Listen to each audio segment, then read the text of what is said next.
Kumusta sa inyong lahat? Dito naman tayo sa vlog natin ngayon gabi sa Batang Quiapo. Kinabahan.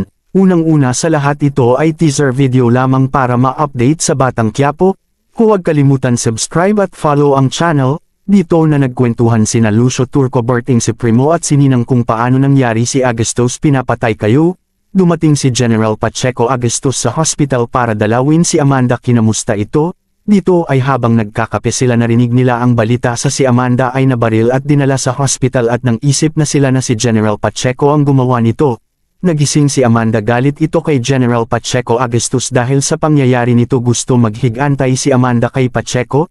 Dito ay pinaplanuhan nila paano nila makuha si Amanda sa kamay ni Pacheco, kaya kanya-kanyang voluntaryo si Ninang at Lucio at Berting paano makapasok sa hospital.